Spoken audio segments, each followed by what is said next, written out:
Business AM. Radio Special Cybersecurity. Welkom hier bij Business AM. Ik ben Sophie Sonk en deze radiospecial staat in het teken van cybersecurity. Ik heb een gesprek met mevrouw Ksenia Iliuk, hoofd research bij Detector Media in Oekraïne. Ik praat met haar in het Engels. Welcome, Miss Iliuk. Miss Iliuk, you are a specialist in leveraging the power of artificial intelligence to identify and expose hostile information influence, in particular on social media. Am I to imagine that you just check as many, if not all, facts and stories as possible for a particular target audience? Or what is the core of your business? So basically, we focus on the coordinated behavior and coordinated efforts. Not only, we do not focus on checking whether the story is true or not, because unfortunately, the modern nature of information, ill-intended information campaigns, is much more complicated. And we more and more often see when actually very truthful information can be weaponized against a specific target group in communities and basically to pit one community against another community. That's why we are trying to look any kind of coordination. It could be from one point like bots and trolls activity, which is like a very visible, understandable, coordinated behavior. But we could also look into coordinated behavior in terms of context, when the same messages suddenly appearing on several platforms, or a few influencers suddenly have the same topic that they are promoting in a specific manner. Mm-hmm. So that's why we are rather focusing on this. Is it propaganda you are after, or is there a distinction in the types of malign campaigns? There are overall, of course, different distinguishes in terms of, I usually call it ill-intended information campaigns, because we see more and more that different actors could be the ones who are doing these ill-intended information campaigns. This could be state. With states, it's of course mostly propaganda related, but overall we see some companies doing ill-intended information campaigns. We have some cases of companies and states being the ones that are together organizing ill-intended information campaigns. Mm-hmm. So I would say it's way broader than just the propaganda that we have in mind when we hear the word. Yeah, and can you give an example of one key malign campaign, and how do you debunk it? I think that the biggest, of course, malign information campaign that has so many sub-malign information campaign is, of course, the warfare against Ukraine. And here I would just give one small example that we didn't debunk, actually. We don't debunk everything. This is just, you could use different strategies for it, but I would say that the very interesting one was about attacking Ukrainian volunteers.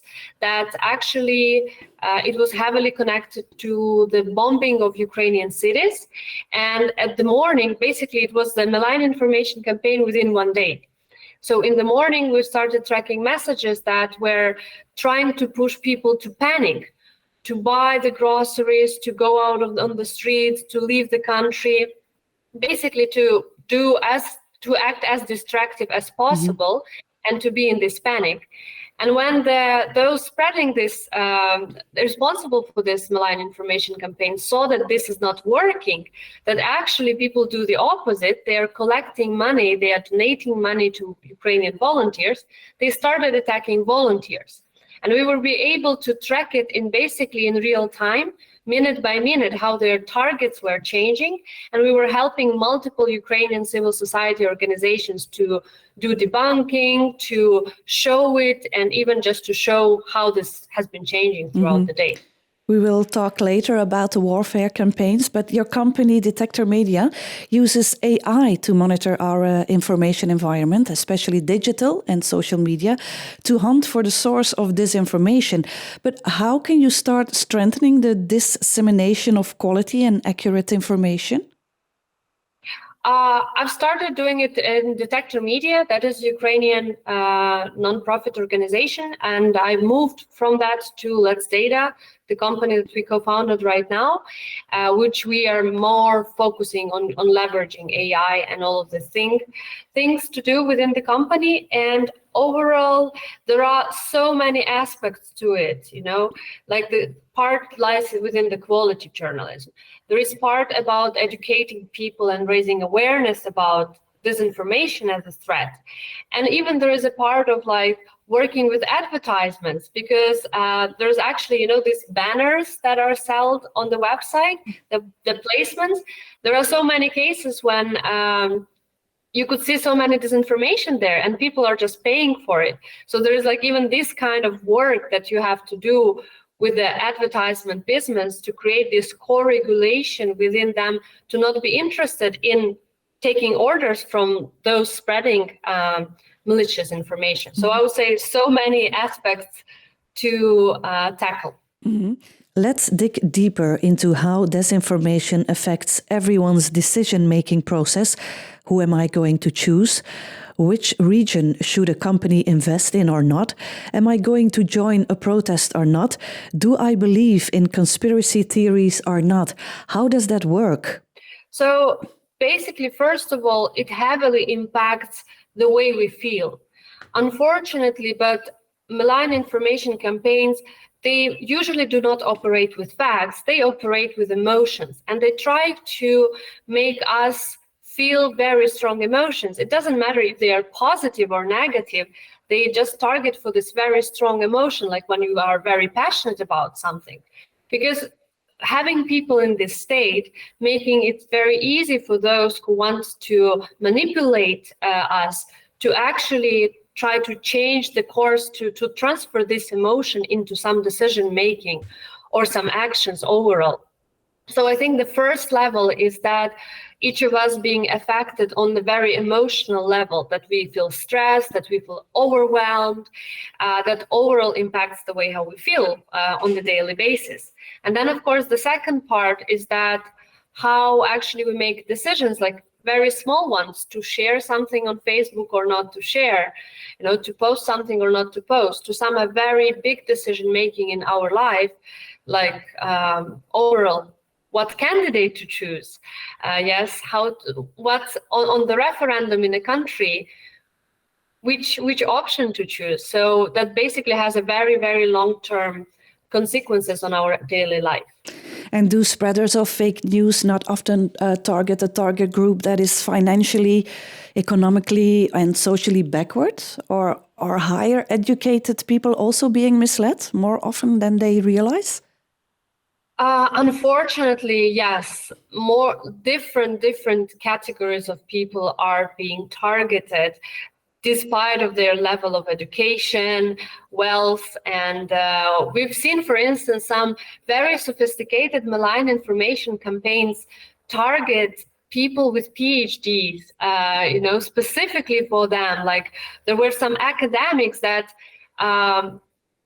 they were receiving that from the state. There was a state-organized malign information campaigns that they created a completely fake dissertations, and they were going to academic conferences worldwide, spreading this kind of completely artificially created hypotheses, proofs, and so on and so forth. So actually, anyone could be targeted. It just unfortunately still people, the general public that is very diverse in this understanding is much more targeted than this very niche specific campaigns. Yeah.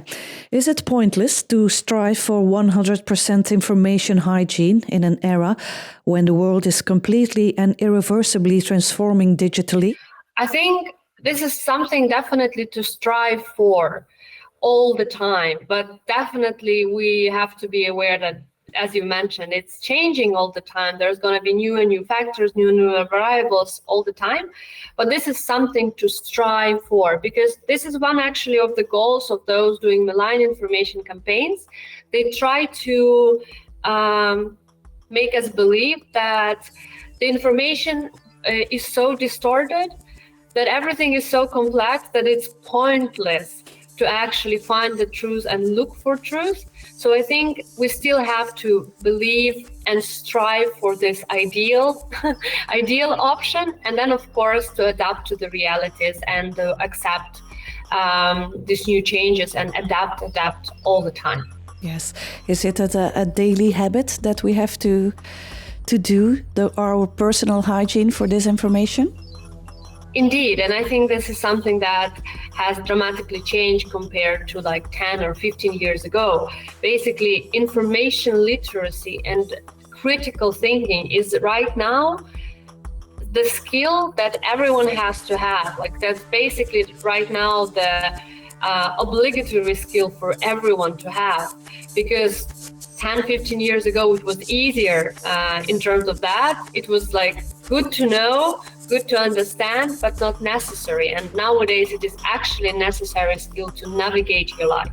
We gaan er heel even uit nu. We zijn zo terug met Ksenia Iliuk met meer over cybersecurity. Business AM. Radio Special Cybersecurity.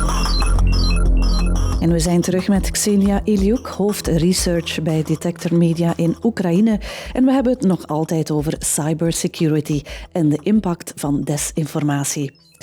Ms. Iliuk, perhaps a bit of an awkward question, but how is your approach to your own pro-Ukrainian disinformation meant to cheer people up? Do you consider that as fake news as well?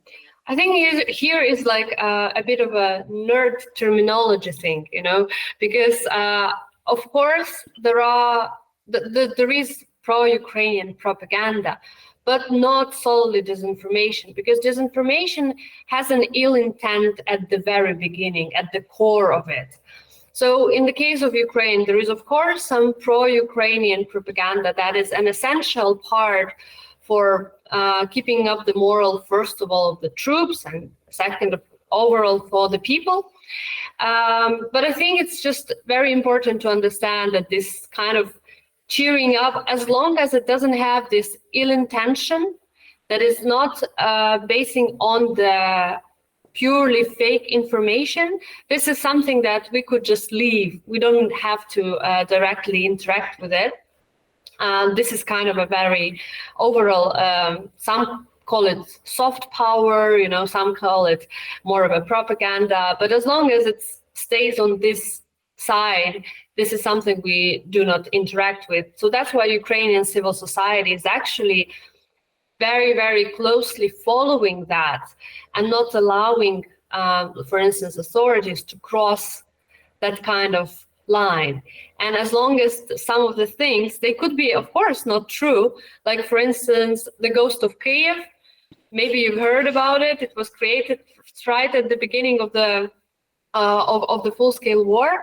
And this is a fake story, of course, but it was a collective image of a few pilots in Ukraine. So it is an urban legend. Is it true? No. Is it a disinformation?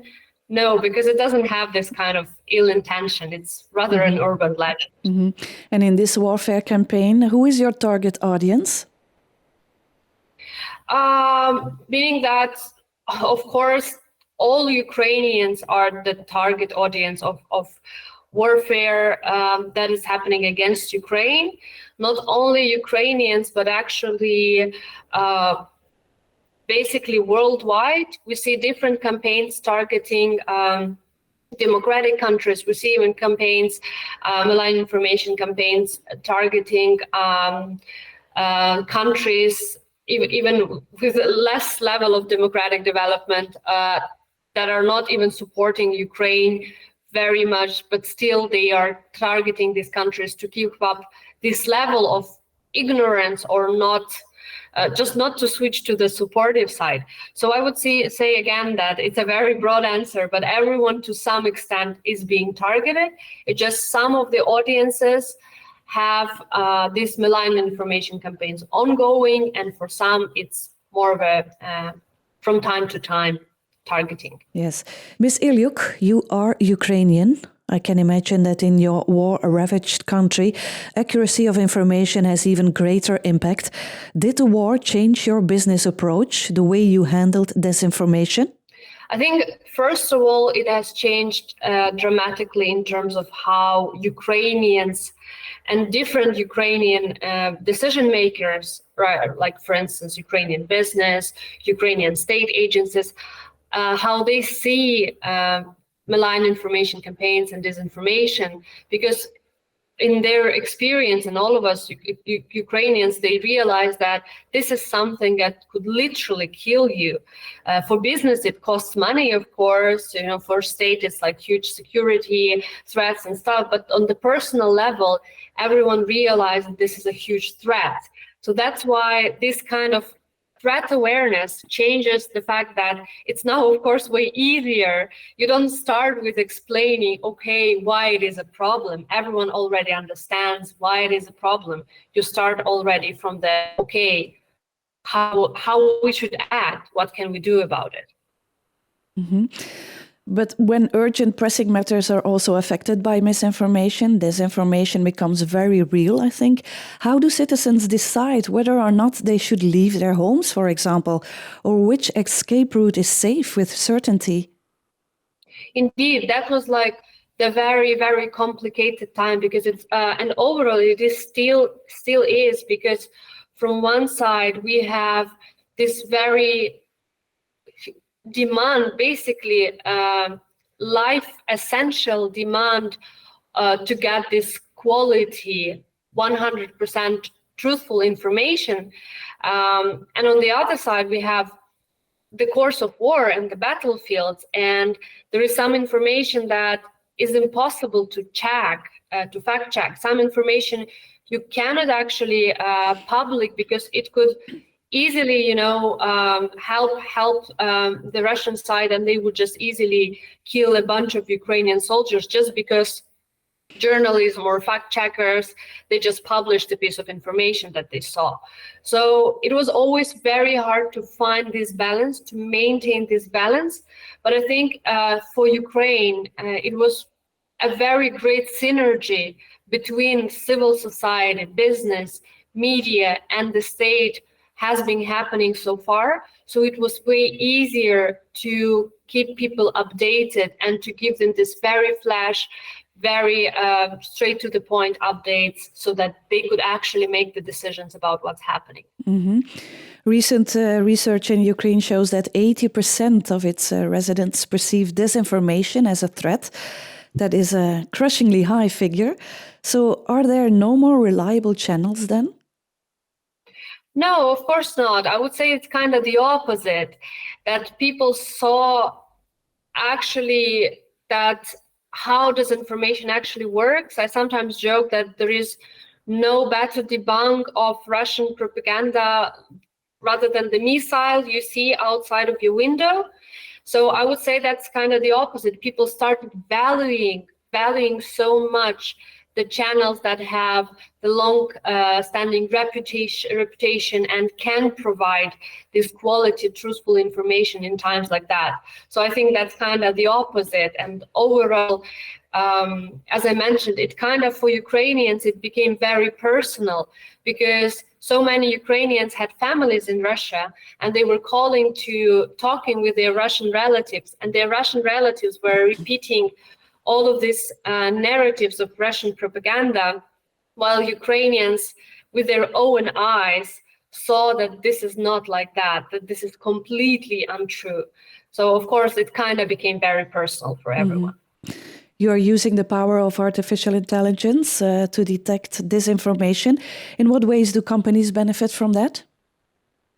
So, first of all, is that this big change that companies should understand that they could be either the target of malign information campaigns, or very often a collateral damage.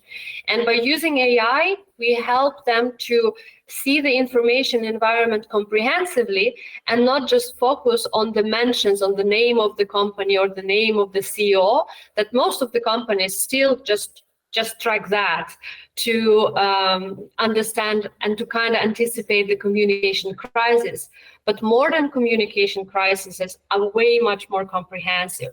So that's where AI comes in hand. Okay. Is there, beside the hunt to diffuse propaganda, also a corporate side of your business, where the corporate world pays to feel surrounded by secure information in their cyber environment? Indeed, I think there are two parts. First is that overall rational decision making. We had cases about like some companies that were making decision to invest or not to invest in a specific region, and their business analysts were unable to detect, because they are not familiar with the nature of malign information campaigns. They were not able to detect that this part of information that they got was actually deliberately planted for years by those who are doing malign information campaigns. So first part for decision making, and second, basically for just everyday reputation, brand management. We had so many cases when companies were literally losing clients, losing money, because they were either directly targeted or just being a collateral damage from the very big state-sponsored campaigns. Mm-hmm. Citizens too often think disinformation is about politics. Business, in turn, too often thinks it's a media problem. How widespread and how impactful are these disinformation campaigns in numbers? Do you have numbers?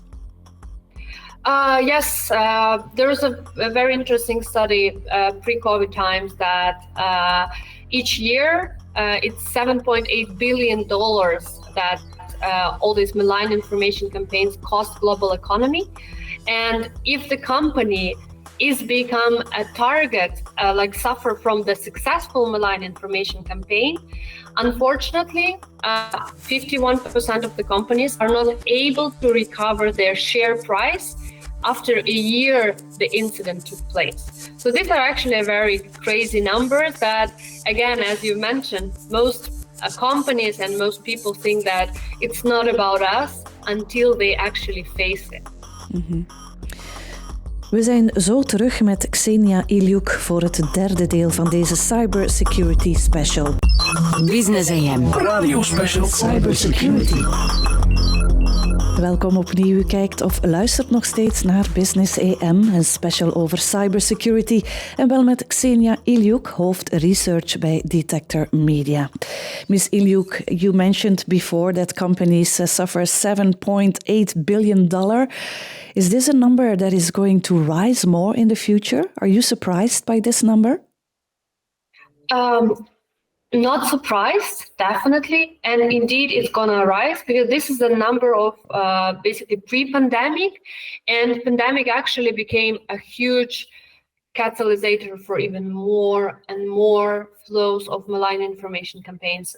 So unfortunately, but this is a number that is definitely going to rise, and it's going to definitely rise in the direction of much more sophisticated, using technology development, malign information campaigns. Mm-hmm.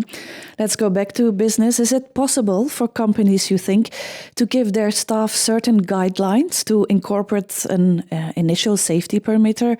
I'm thinking stricter passwords, a ban on clicking on anything, and a course in attentiveness to make staff more alert to this information?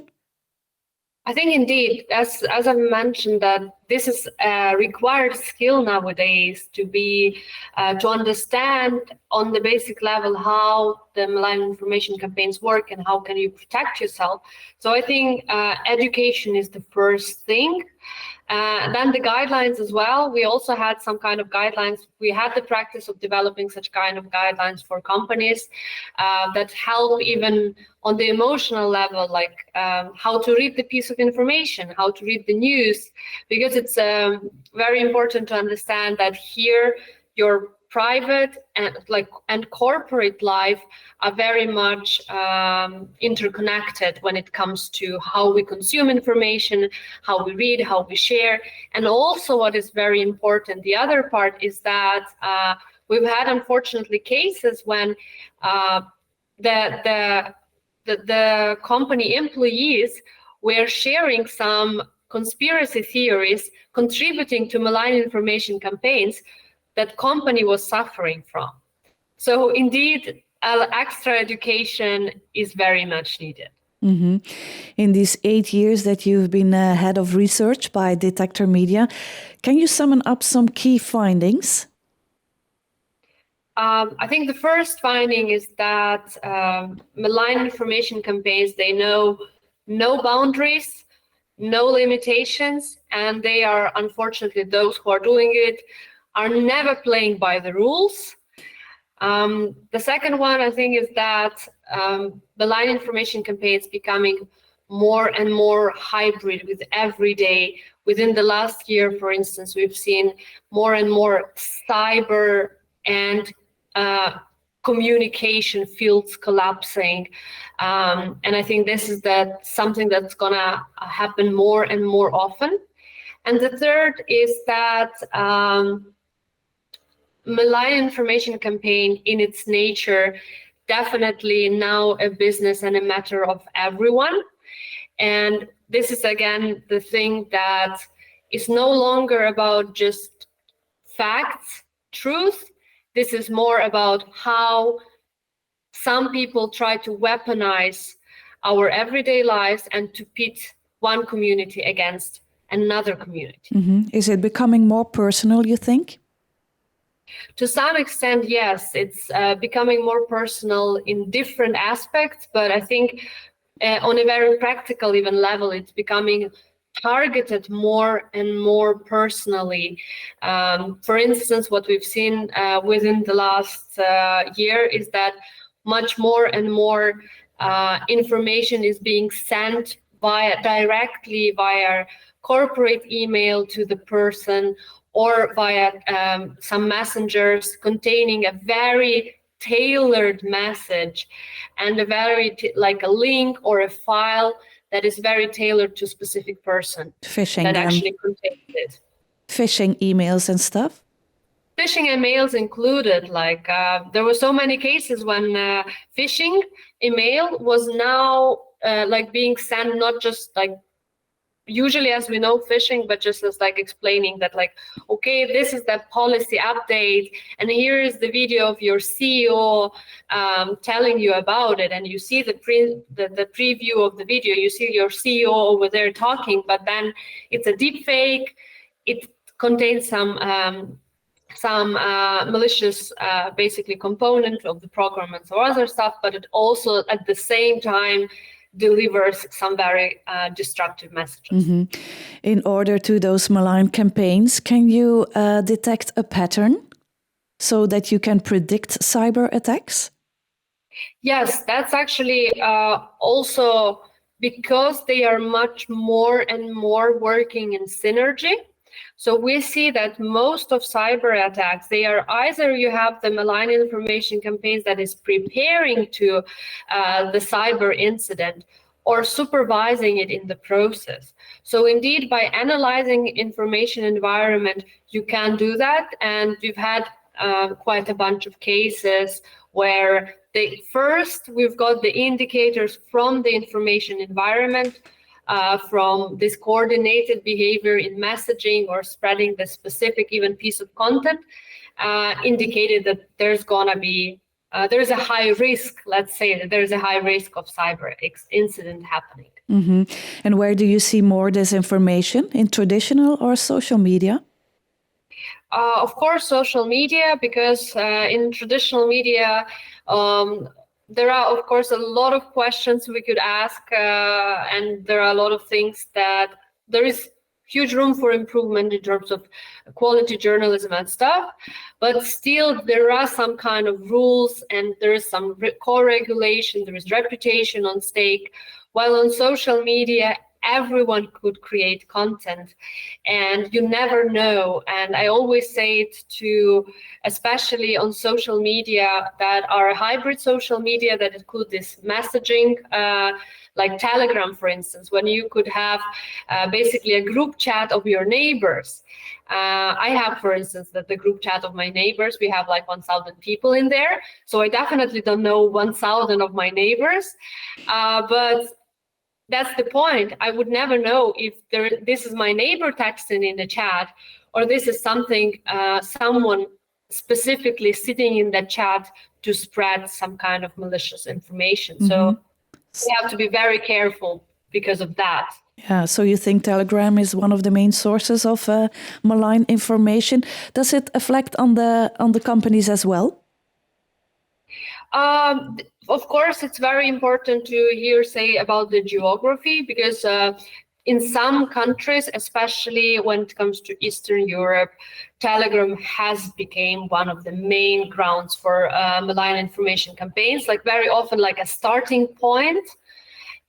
But we see the same pattern being transferred to other countries more and more. And it's quite interesting because the Telegram, for instance, it could be less popular in, for instance, Northern Europe, but it could be very popular in some countries in global South. Mm-hmm. So it's like very, and still we see a lot of malign information coming from there. But of course, it largely depends on the region, on the media consumption, because what disinformation campaigns are good at is actually knowing their audiences. Mm-hmm. I also read somewhere that you or that people in Ukraine are working with information volunteers. Can you elaborate on that? Yeah, it's as I mentioned that this kind of threat awareness coming from disinformation, malign information campaigns is very high, and it became very personal.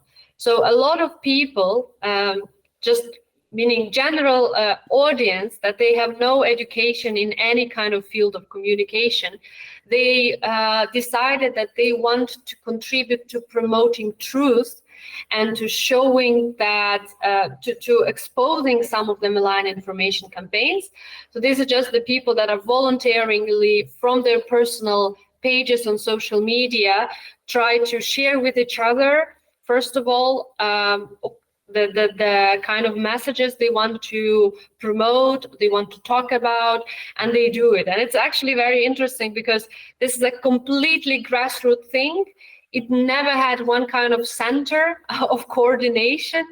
And all of these groups, they were just appearing, and people were just coordinating with each other with this only main goal to promote truth so that Ukrainians and the rest of the world would know what is actually happening. Mm-hmm. We saw several attacks to Ukraine infrastructure from Russia. How well prepared are you for cyber attacks?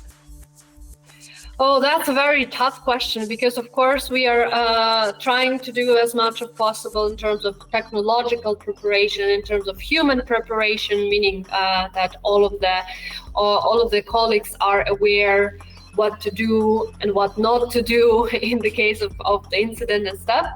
But of course, we are always try to be very critical of our preparedness to it. But I think overall, so far, Ukrainian state agencies and Ukrainian companies proved to be very resilient to cyber attacks, because so far it's very hard for me to name even 10 cyber incidents that were so successful that some processes has stopped for the whole day or something like that. So I would say we are doing so far so good, but there is always room for improvement.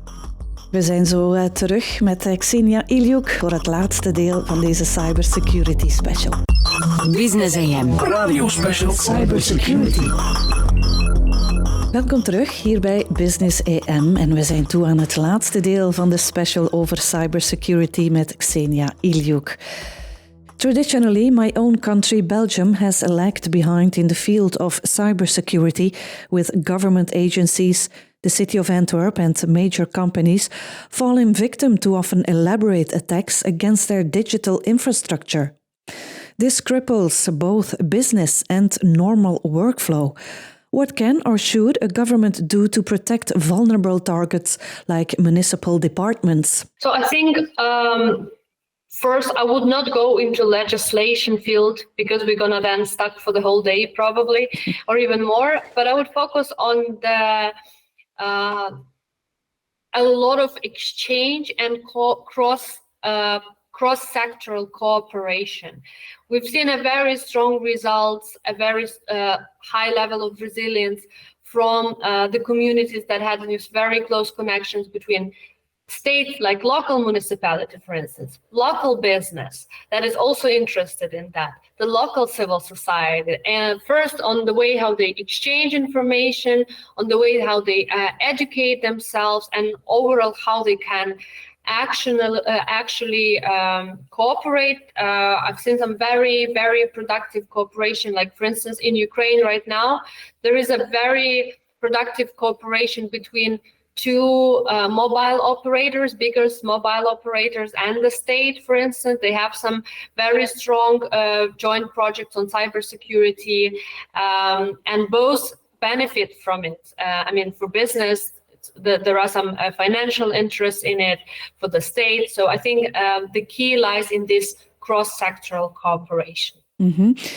China, for instance, has transformed into a prime cyber threat to the United States.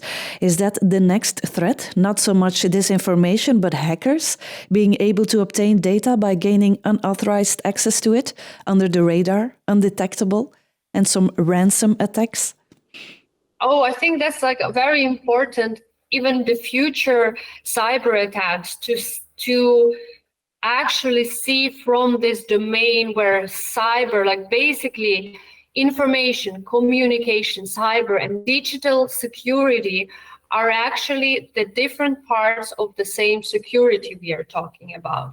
Because even when the hackers are obtaining some piece of information, like some private information or some very sensitive information, that is all about how they're going to use it, for instance.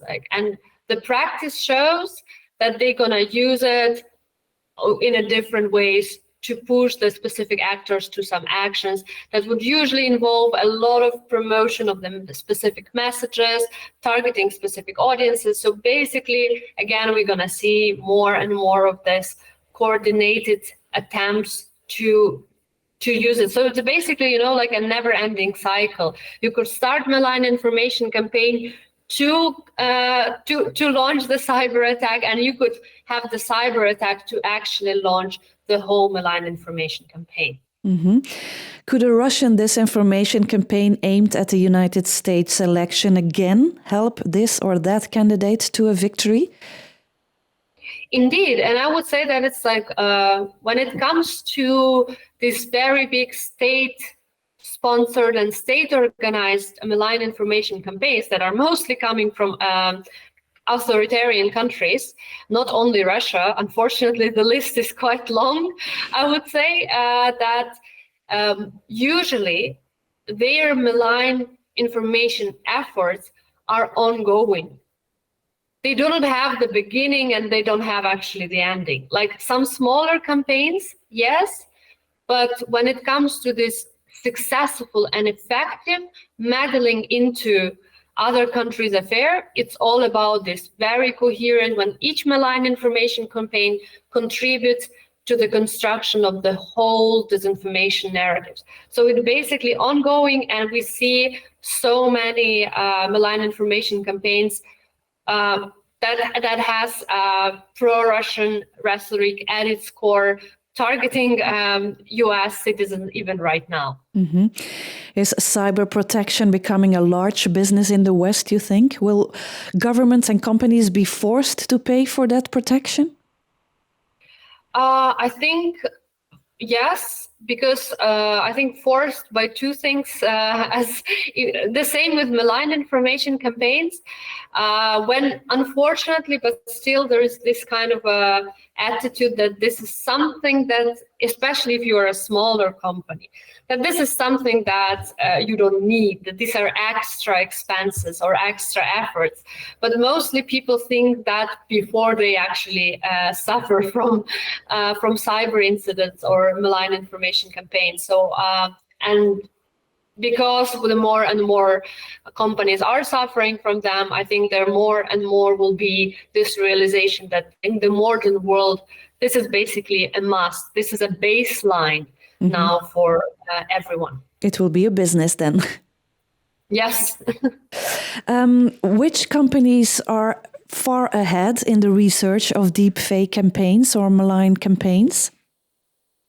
I think this is like we definitely have very different aspects of them being studied. Like, for instance, there is, of course, what has been done by most companies like OpenAI or even Microsoft and others in actually exploring the generative AI and how it works and how it can be used. That's a huge contribution actually to understanding how it can be used for the good and for the bad in terms of malign information campaigns. There is a great research done by the academics, for instance, the Johns Hopkins University or Oxford Internet Institute, about like how it affects directly people, how it affects decision making. And I would definitely mention here Ukraine's expertise on that, because that's basically the country that is being a target of a very massive, sophisticated malign information influence that has been a target for years and is a target during the full-scale war. This is again an experience that unfortunately Ukraine has and other countries don't, and that can be very beneficial for the world. So I think there are like very different angles to it, and luckily we have some very good advancements on different aspects of it. Are we actually at a stage where we need to act on this urgently and concretely, while at the same time our society is wondering if it is a problem? That's kind of an issue, because from one side, like looking at the data on how many even pieces of malign information campaigns we identify per day, when you look at this kind of data, you kind of even feel that it's even too late to act. And on the other side, definitely we have the public opinion that is again very often kind of a target of malign information campaigns, that people do not consider it actually a threat. So that's always a very tough thing, because we have these two very dramatically different sides. But I think it's very important to on the level where you are, to make it a priority, meaning that for the states, it's of course a must. It's if the state is not working in that field, it's going to be very hard for them to keep up. For the companies, I know that there are some very good developments in that direction. So I think it's just very important that in each field there are these leaders that are pushing this kind of innovation and this approach. And I think this is the key, because we will always have this two sides where some people would say, yeah, this is a huge threat, the top threat, everyone should be focusing on it. And we're going to have people that would say like, oh, that's a waste of money. We should better invest in healthcare, for instance. But based on your expertise, it is a big threat? It is. I mean, I'm coming from the country that is right now being invaded and attacked due to years of propaganda and disinformation that was targeting Ukraine itself and the rest of the world, trying to justify the invasion and trying to basically justify the genocide that's happening. So, and everyone is suffering. I mean, the state is suffering, companies are suffering, practically suffering. There were so many companies that were completely destroyed, just physically destroyed, and are very struggling to reallocate their businesses and to make them alive. And definitely on the personal level, there are so many people that that died. So I think I would say that, unfortunately, but Ukrainian experience is a very complicated one, very dramatic and complex, but it is the consequences of that. Do you have an advice for the companies right now? My key advice would be to actually first acknowledge it as a threat on the top management level. And then the second step, to just understand, okay, how we can facilitate this acknowledgement of the threat, like what would be our steps. And honestly, most of the steps that companies can do, they are they require very, very less of effort, some education for employees, some more sophisticated tracking of how their company is doing in information environment. So I think the first step should be about coming together with the top management and actually acknowledging that this is a threat. Thank you very much for having this conversation with me, Ms. Ksenia Iliuk, Head of Research at Detector Media in Ukraine. Business AM. Radio Special Cybersecurity.